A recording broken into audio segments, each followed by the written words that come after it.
Hello, MotoAmerica fans. It's time for another episode of Off Track with Carruthers and Bice. You'll laugh, you'll cry, and you may even learn something from this unlikely pair and their special guest. The mic is yours, Paul and Sean. Hey there, MotoAmerica fans. This is Paul Carruthers, and I'm joined today by Sean Bice, and this is our weekly podcast, Off Track. We hope you're listening. We hope you enjoy what we've been doing so far because we continue to do it weekly. Today we have a special guest with us, and his name is Bobby Fong, and he's on crutches, and he's badly injured, but he continues to race. As you saw, anybody who saw the race from Pittsburgh last week, I think Bobby Fong was probably the number one story that came out of that race because he had a really bad crash on Saturday. And if you saw the crash on TV, you would realize how bad it was. When you saw him the next morning on crutches and obviously in a lot of pain, my thought was, oh man, if this guy can just get out there and ride around, maybe get a few points here and there, and try to keep his championship lead, or at least stay close to Hayden Gillum. And what do you know, Sean Bice? The guy goes out there and almost wins. I mean, he comes as close to winning as you can possibly come without winning, and he loses out by a fraction of a second to his teammate, Sean Dylan Kelly. But pretty heroic, don't you think?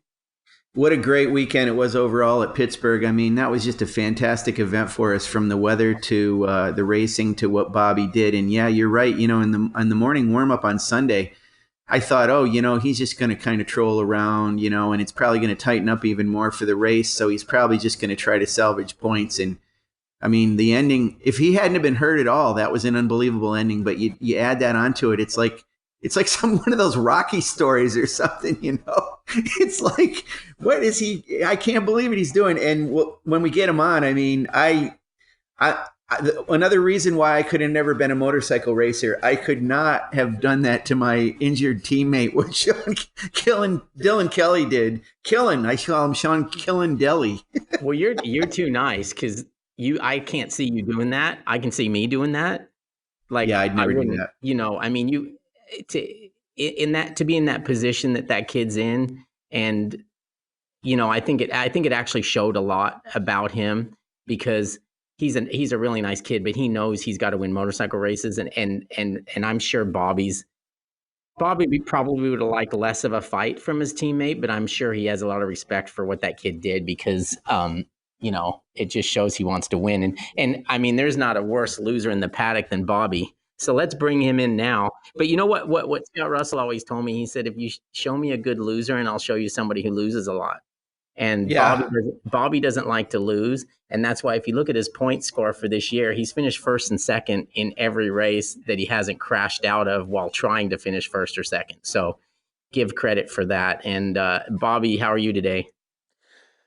Thanks for having me, boys. I'm doing a little bit better than Sunday for sure. I still on crutches, unfortunately, but you know, we're getting through it. Hopefully, I'll be a lot better by New Jersey, and obviously that one's a pretty physical track as well. I think a little bit less shifting than Pittsburgh, but no, looking forward to get back out there and get some wins under my belt. I felt like I had the pace to check out on Saturday and didn't do that. It ended up on my head, but Sunday was definitely a hard one. But I didn't think for sure I was going to be up front, but I just bit my tongue and just suffered through it the whole thing. I was a little on the transitions in the corners. I was really slow kind of transition. Then my body position was a little bit differently just to kind of compensate a little bit from where I was injured. But we managed to get a second, and it was good to get some points because for sure it was almost looking like even if I would have rode around in top 10 and PJ would have won or got second, I was definitely going to, or Hayden, I was going to lose the points lead. So, Bobby, before we get into what the weekend, well, when last we saw you, it was in the press conference after the race, and you had said, well, you came in on the crutches, obviously managed to sit down and tell you were in a lot of pain. You basically had said you were going to go see a doctor up in your area in California. Have you done that yet? And tell us what's the situation with you right now? What you had done and what's going to happen? So I went into the doctor Tuesday, sat there for hours, and it was just the regular, just a standard doctor in Stockton. I didn't go to Twan, my regular guy. I waited there for hours, and they X-rayed my foot and my back, and they and some other stuff, and they told me in my foot, and I'm still real skeptical because I still can't put any pressure on my heel whatsoever. It's pretty swollen, black and blue. They said it's not fractured, but personally, I think they just kind of didn't X-ray it at the right spot onto my heel or something. I mean, I've sprained my ankle plenty of times, broke my ankle plenty of times, and it feels completely broke, but um, I'm gonna trust what they say. They said I had like a pinched nerve and some broke ribs, fractured ribs. So that's Wow, ribs. yeah, ribs Wow. on the backside area. So that's what they told me. But I didn't think I had fractured ribs, but they said I had some fractured ribs, and I've been doing some PT stuff, like, did the cryo sauna, the infrared sauna, I've been trying to, like, I got on the like prop myself up on the stationary bicycle yesterday and like put it on level 1 and just kind of I pedaled with the right side just so I wasn't like, it was very, very light, tension on the bike just to like get my body moving, get the blood flowing, it's very hard for me to just sit there and do nothing. So I did that yesterday. I'm gonna probably try to do a little more today. I've been doing everything I can to get a little bit better for New Jersey. So the ribs is probably what was causing the back pain, huh? That's what I'm assuming, man. I'm assuming, but man, it's definitely hard to wipe daily and hard to get in Yeah, the oh, shower. yeah. I need a handicap shower. That's what I need is to get in that thing in a handicap stall. So um, the back, man, it's brutal. I mean, I could manage a foot, but the thing is, it's my left ankle and my right side of my back rib area. So it's like I can't really do too much. I can't move one way better than another. Because if I move to the left, it's like my ankle. To my right, it's my back. So I'm like compensating so much, but we'll get through it. We'll try to tough it out.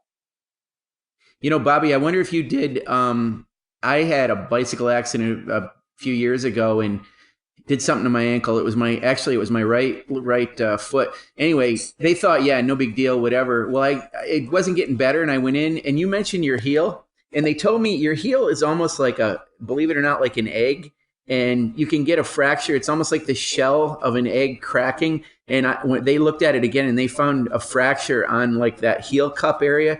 You mentioned Uh-huh. your heel. Sounds like it's the joint, but do you think maybe you broke your heel possibly? Honestly, that's what I'm thinking because I could put a little bit of pressure on the ball of my foot on the front, but it's my heel which is killing me, and like the whole side of my I have like road rash. And my leathers aren't ripped, but well, yeah, they're a little ripped, but from the side of my knee to my the ball of my foot or on the side of my foot, it's like that whole that runs along your shin. That's really sore and swollen too. So I don't know what's going on there, but I guess I needed to go see a specialist. It, if it's continuing to get like, just the same and not really progressing by Monday, I'm gonna go see Twan and Harwood just to get another Yeah, opinion. But at the end of the good day, idea. I'm not gonna do if I have to have surgery, whatever the case may be. I'm not gonna get surgery before the end of the season. What did the data show you? What did the data show you? How fast were you going when you crashed? Um, I don't exactly remember 120 something like that, 124 something like that, but um I believe. But the thing is like I remember during the race, well, I didn't remember after I crashed because when I crashed, I was conscious, but I was definitely dazed and confused. Like I don't remember like getting in the ambulance or anything like that. I remember like kind of coming back to it when like Josh and Josh Hayes and my crew chief Frank and stuff were at the medical center with me, and I remember the crash going through the air and everything. I just don't remember like if I was leading the race and all that stuff. You were So in a I good don't battle for remember. 10th. Yeah, that's what I thought. I was in a solid battle for 10th, but I do remember it all came back to me. I remember coming that lap that started. I remember seeing like like a group. It was like a 6 of us or something in the group. So, and I knew like in practice that morning that I could go half a second faster with the hard tires. Like I did it in the morning pretty consistently, pretty easily. And because I was doing high 43s at that time, and I knew that if I knew that I could probably check out at that pace, but that lap, since I saw there was a huge group behind me and I didn't have any gap, I was going to put the hammer down. So that lap, I had like some purple sectors because I remember like, okay, now I'm going to try to pull away a little bit. And I gave 24% more throttle in that corner just a little bit too soon. And I had a lot of moments there throughout the weekend too, just the rear end coming around, just being a little bit too antsy with the throttle because it leads on to, a pretty fast section, and so you could gain and lose a lot of time there.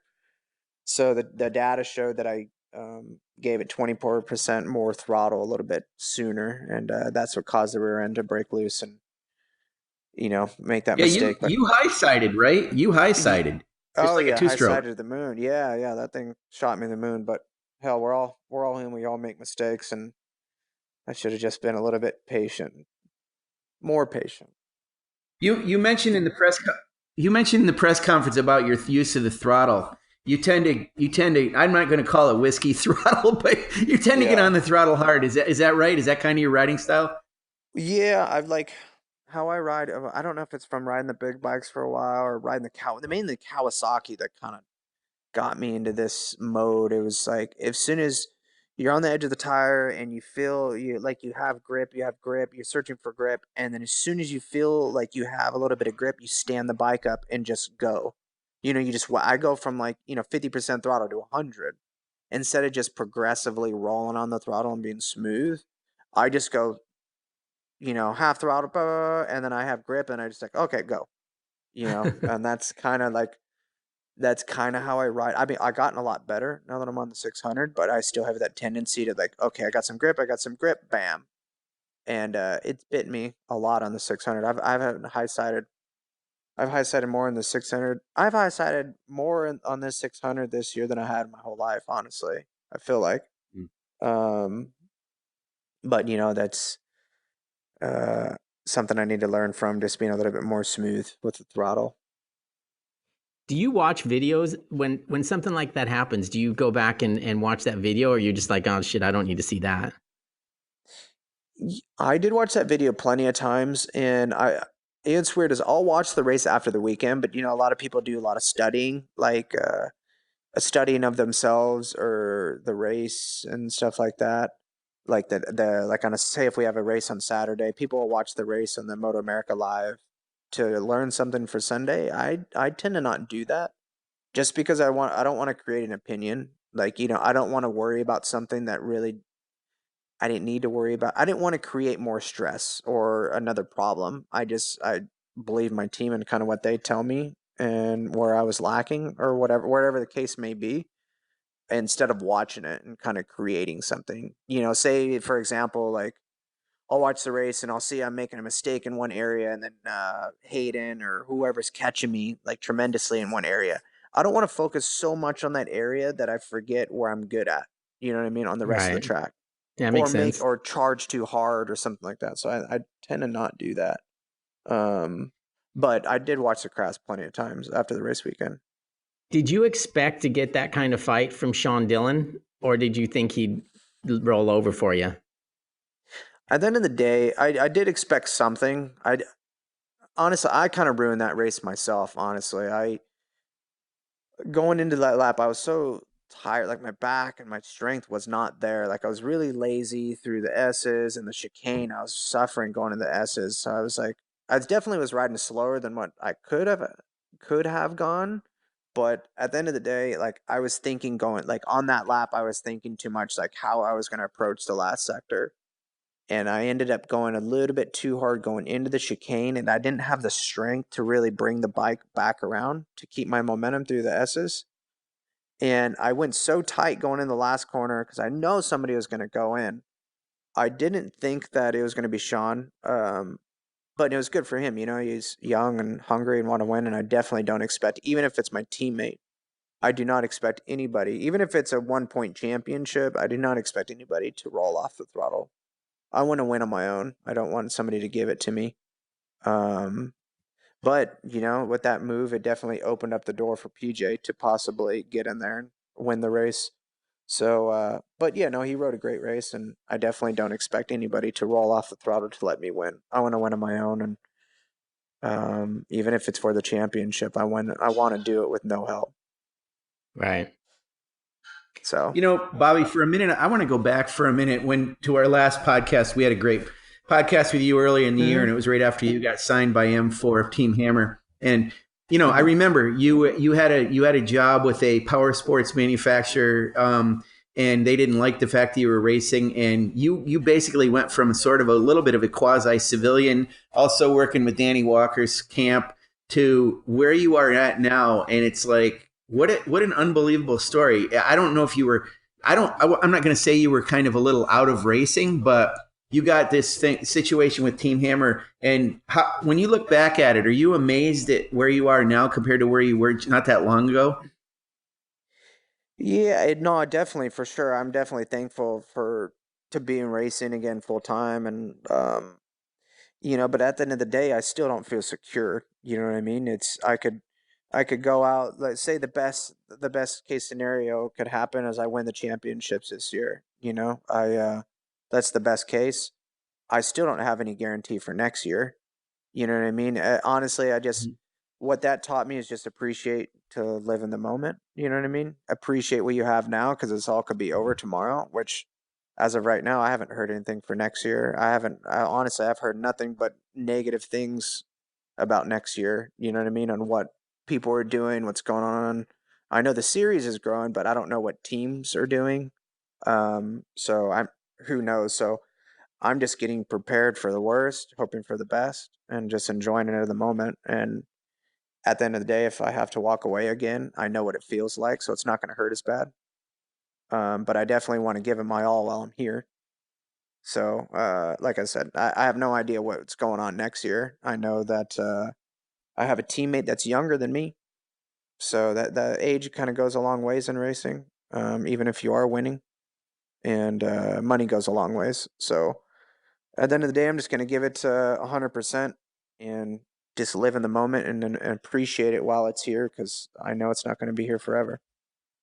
I like to sometimes pretend I'm king of the world. I used to tell Keith McCarty this, like I'd go up to him and say, Keith, I know you don't want to hear this, but if I were running this team, and he'd kind of look at me and I'd proceed to tell him what I was going to have happen, which never went over well, but he liked me enough. It was okay. So if I were the king of the world, or here's how I want to do it. Bobby, you win the Super Sport Championship. You stay with Team Hammer. You move up to Superbike because you've obviously shown your prowess on a big bike. Whether you're Jake Lewis's teammate or not, I think Team Hammer, I feel like M4 last year we heard rumors maybe they were trying to put two people on a superbike, superbikes with DeBeese and Jake. And boy, I feel like this year you certainly deserved and earned that, especially what you showed this weekend for that team and the branding. And you've got a good cult of personality with fans. You certainly showed a lot of excitement this year, and I'm not just blowing smoke up your butt. I think if it were me, you would. That's the next step where you ought to be. What do you think, Paul? Well, am I queen of the world or what? Yeah. No, you can be king if you want. You can be Coke King. Go interrupt, Bobby. You can be king of your own world. I honestly, what you said, Sean, is there is talk, I think, with the team about being on Superbike. Not with me, or there was no names being brought up, but there's always talk in the pits about two Superbikes, and with M4. I'm not sure if I want to go to Superbike. I'm not sure if I want to go to Superbike. Yeah, that's a premier class, but battling for 4th through 8th is not fun. Right. It is definitely. I do not want to do that. I don't need to prove to anybody that I'm fast. I know who I am and I know where I belong, and I don't want to go. I'm not saying the M4 team is not capable of doing it, but just from past history, I know that M4 and that bike is capable of getting podiums. But as we know, Yamaha has the resources and Yoshimura has the resources to be there week in and week out. I don't want to race to hope for that we're going to have a great weekend and all the stars are going to align. to possibly battle for a race win. On the 600, I know we could be their race, every single race weekend, and winning races is fun. And the 600 program is definitely it's a winning package. I'm not as of right now, the M4 team is not proven to be a winning package. They got the best crew out there, but just the resources that the factory teams have is pretty outstanding, So, and that's what it seems like it's winning the Superbike class. It's not because the riders are better. It's just the factory teams have obviously more money, more power, more crew, more everything. So even if M4 Suzuki if I win the championship and M4 offers me a Superbike ride, I got to seriously think about what, my future and what, it'd be good to I definitely want to go on a Superbike again. I just want to be on a proven winning package. You know what I mean? Yeah. Do you think the stars aligned for your teammate Jake Lewis a little bit? I mean, he had some ups and downs, but he showed some prowess there getting up front. Do you think that was the case of that track and the type of rider he is, or did it really kind of shows the potential of that bike? No, I know that they've been struggling with the electronics side of things throughout the season. They've had some difficulties from what I can see and what I could hear and what Jake tells me, just with the electronic side and just some bad luck. And I know that things are getting a lot better on that side. And Jake's a great rider too. You know what I mean? He's battled for Superbike podiums, and I'm not sure because he's done good. I know the bike is getting a lot better. The team is working better with Jake and the bike and everything. I don't know because Jake has always done really good at Pittsburgh, and I would definitely hope to see him up front with the M4 bike at New Jersey and Barber, which obviously as a rider, Jake could definitely be up front. So we'll see. I'm not sure. I don't know if the stars are aligned or what, but I know he rode a great race, and hell, the podium was in sight for the team and Jake. Mm-hmm. So that was definitely exciting. It was good to see Jake back up front because he's definitely been struggling a little bit this year with the bike and everything. So we'll see. Yeah. How do things look for you going into these last 4 races in 2 rounds? Are that with New Jersey and Barber? Are those 2 tracks that you enjoy? Are those 2 tracks that you've had success at, or is that not accurate? No. I honestly, I definitely I definitely love Barber, especially I'm stoked to ride it with the new repaved surface. New Jersey, on the other hand, they should just take that place off the map. They should take that place and just never go back. Because, I'm just being straightly blunt with everybody. I mean, the track is, I'm just maybe being a whiny baby about it, but the track is bumpy, and you can't even go when it rains, which most likely it will rain.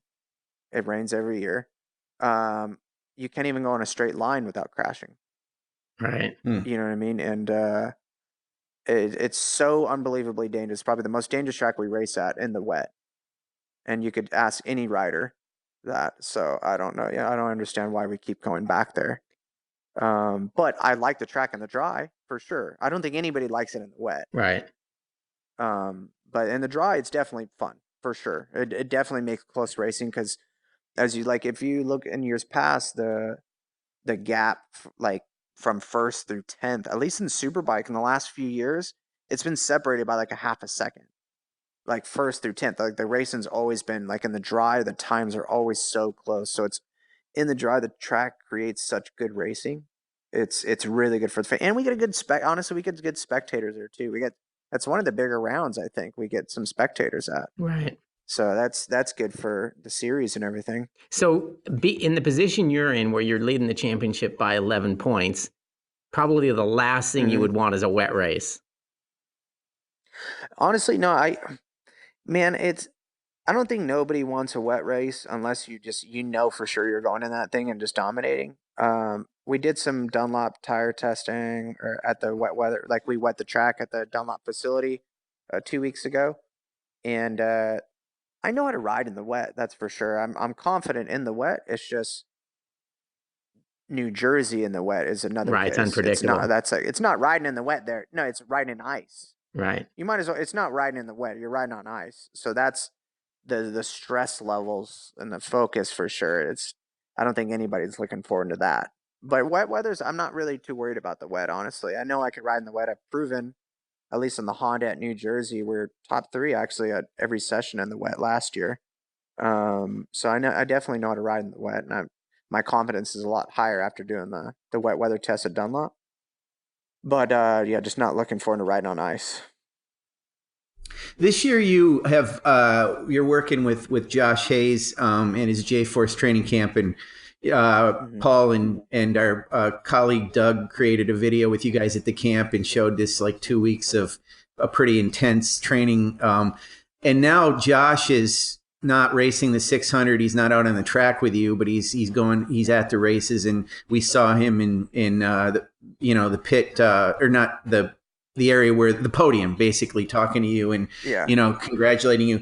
Without giving away any trade secrets, can you tell us how does it work with you guys on a race weekend? What insights does he provide? How intense is he with his coaching, or does he just sort of kind of talk to you, be your buddy kind of? How does it work? No, honestly, we almost talk on a day-to-day basis, not even just about like riding. We just kind of talk about life and just on a day-to-day. Just honestly, we just talk trash all day long on each other. But on a race weekend, he kind of treats me differently than others because obviously everybody has a different personality. I want him to be more aggressive, I'm like I like tough love. I do, I'm not, I definitely like the tough love part. You know what I mean? If I'm being a girl about something or whatever the case may be, I want him to be as truthful, as blunt and aggressive as he can, because he's just an aggressive human being. Right. And I want him to be as real as possible, because that's when I'll believe him. I don't want somebody to tell me a lie. And, on a race weekend, it's, for example, at Pittsburgh, it was he doesn't like, there's some place, he'll help me with like some riding stuff, some line stuff, and most of the time it's more like mental stuff. And if I'm struggling on something, sometimes bike setup stuff, or if I'm struggling with something and a decision I need to make or whatever, he's there. But for example, like at Pittsburgh, going over turn 2, I was riding the thing like a big bike. Like I would always kind of like square it up and then hit the wheelie heel kind of straight up and down on the inside, which mostly everybody was doing in the 600 and big bike. But if I moved over, a few feet, I wasn't hitting the bumps and I could keep the throttle on wide open. And I started doing that, and I started always having the fastest first sector. And I felt way faster. The bike was less aggressive over the wheelie heel. So it's just little stuff like that with riding kind of helped me out a little bit. But main thing, he's there to just tell me to stop being a lady or a woman about things. From your perspective, is it better for him to not be in your race and to be kind of observing, or is it better for him to be in the race and kind of, he was around? I'm not gonna rip on him, but he was behind you a little bit. So, what has he told you? Is it better for him to coach you up when he's not in the race? Let me ask you that straight out. It's better for everybody. I mean, it's if he's not riding, it's better for me, just because he could be in my pits during the session. He's not focused on his program. Obviously, when he's racing, he's focusing on what he's doing, what he has to do, because obviously he has obligations to his wife, to his sponsors. He wants to do good himself. So I still get some advice from him during like race weekends, like when he's racing, but it's not the same. You know what I mean? It's definitely not the same. And hell, we might see him at New Jersey too. I know he just retired for the second time, but he might come out of retirement again in New Jersey, because his rider that he had at Pittsburgh wadded his head up pretty good. So who knows if he'll be riding at New Jersey. So Mr. Hayes might be coming back there, and hopefully he could give me some help or something. Mm-hmm. So we'll see. I've got a quick question. When you had that accident on Saturday, at what point, I mean, are you thinking about, oh man, I just effed up the championship? Or are you thinking about, oh man, I'm hurt? I mean, what kind of goes through your mind at that point? immediately I thought the championship is done. Yeah. Immediately. I just ruined it. I ruined it. I ruined it for myself, my team, and I was immediately went to being negative. I just didn't think about anything else other than I just ruined it. There's no chance now. And then I was in the hospital, just literally just sitting there and speechless, just like literally. Number one, I'm so hard on myself. I'm the hardest person on myself there is. Right. I mean, it is unbelievable how hard I am on myself. It's not healthy. So I was being very hard on myself Saturday night. I woke up Sunday morning. I knew I was going to try to ride Sunday if I could pass the concussion protocol test on Sunday morning, which I'm pretty stoked that I did. I knew, like, I woke up Sunday morning. I'm like, I didn't tell my team or anything, but I'm like, no way will I be able to do anything today for how I felt. My back, mainly my back. I couldn't even get out of bed without some assistance. So, I knew I was going to try to ride. I just didn't think like I was going to do anything. And especially for how I felt Sunday morning, I was just like, I'm going to try to stay positive and just try to collect, 2 points, something, because you never know what it'll be at the end of the season. And especially after Sunday morning warm up, I was like, man, I don't know how I'm going to do anything. I was barely doing 48s lap time wise. I was like in 16th, and going into the race, I was just like, just give it my all. You know what I mean? I suck it up for 35 minutes or however long the race is, and then die after. I'll suffer. I'll suffer after, and that's kind of what I did, and just kind of grit my teeth and just suffered through it. And it could have came out a lot worse, but we got some points, and we still got 11-point gap. But 11 points obviously is nothing. You know what I mean? We could have one more mistake, and I could be down. Another 10 points or something. So Right. definitely try to ride smart, but we need to win for sure.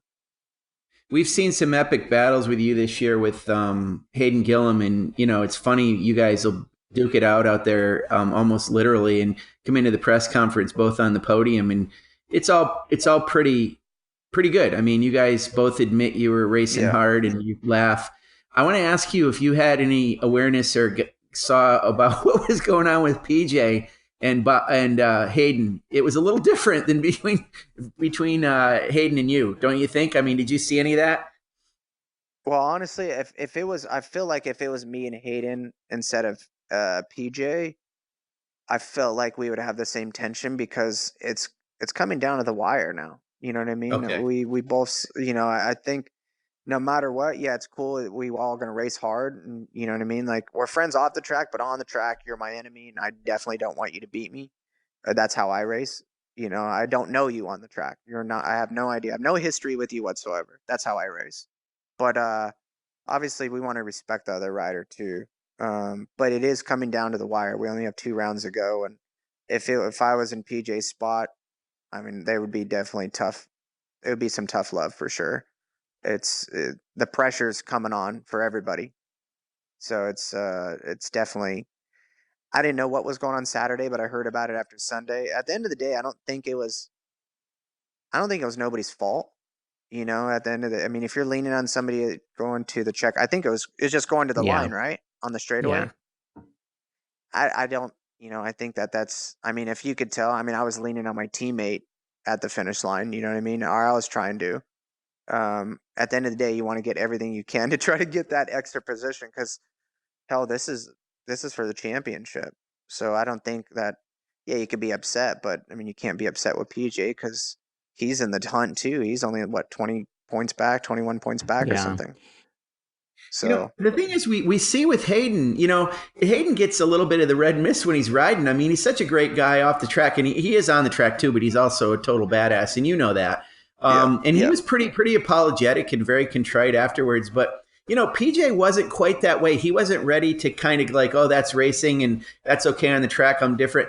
There seemed like there's a little bit of animosity there. And I'm not trying to create some kind of a controversy, but I want to talk to you. You have this ability to kind of turn it on and off. Some riders don't. You've raced a while. Have you seen riders that they get off the track and they still kind of got the mist going a little bit? I have the miss too off the track. You just kind of got to learn to shut it off. You know what I mean? At the end of the day, it's in back of everybody's mind. You could put up, you could be friends off the track, but at the end of the day, it's still going to be in the back of your mind because you want to beat that guy.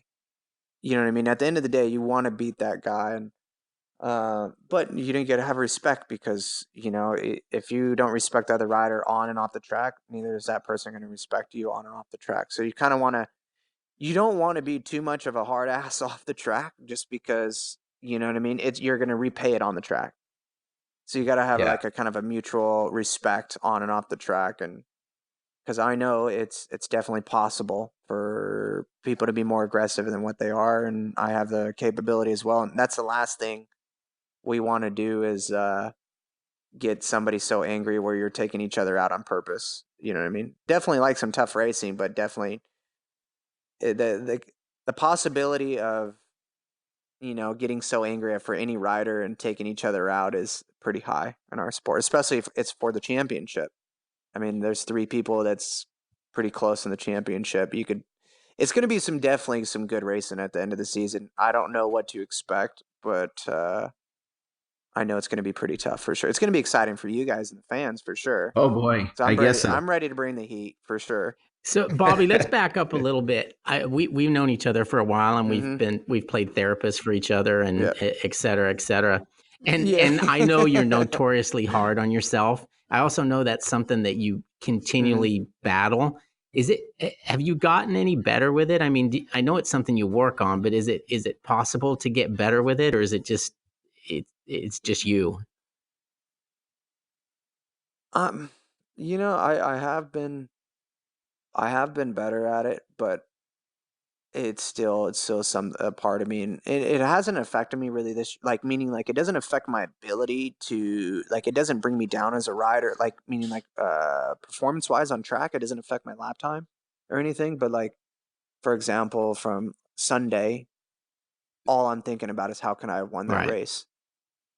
You know what I mean? That's all I'm thinking about. Instead, you should be thinking about I got second in a race when I was pretty beat up. Yeah, that's the last thing I'm thinking about. All I'm thinking about is how can I have won that race? What can I have done differently? Which honestly makes me as a rider, I feel like I'm so hard on myself. I've learned to try not to make the same mistake over and over and over. And obviously I'm not too successful at it, but I think that's what makes me strive and just to keep going and push myself to be that much better and push the limits, because I don't like finishing second, and I am a sore loser. I gotta, obviously, I am I gotta admit that I am a sore loser. I don't like losing. Nobody likes losing, but that's the last person I want to do. I'm cycling and running at the gym for a PR. I don't like to be second, and it's just brought up. I mean, that's just the way I am. I've always been that way. And I'm not the temper tantrum, throwing things on the ground or anything. It's more just me being hard on myself. I'm not mad at somebody for beating me. It's just you're mad because you lost to him. What can I have done? Yeah, what can I have done differently? That's all I think about. So it is getting better. But yeah, it's definitely, it's not a healthy way. I should just move on and be happy with what I've done. But I could go out and run a PR half marathon, and I still will think well, maybe if I would have done this a little bit differently or had this different stride, I could have been a little bit faster. It's never satisfied. I think I need to throw out it's a good and bad. I think I need to throw out a Billy Joel quote to you right now, Bobby. Hey, don't go changing to try and please me, okay? Even though you're king of the freaking world. Yeah. All right, listen, we're gonna let you go and get back to just laying around, and hopefully you feel better and keep doing what you're doing. But yeah, it was quite a performance. Thanks, and we're glad you were able to join us today and bring people up to speed on what you're doing. So, Sean, thank you again for helping out, and I hope you're the king of Thanks, at least Paul. in your own house tonight or something. But I'm not even that. Believe me, you're the queen there. She's told me. Thanks, boys. And then yes, exactly. Yeah, seriously. Oh, okay. All right. I'll Thank talk to you. him. And you guys, both of you Thanks, take care, boys. and we'll talk again Yeah. soon. See you at New Jersey next week. All right. Bye, guys. Cheers, guys. Thanks.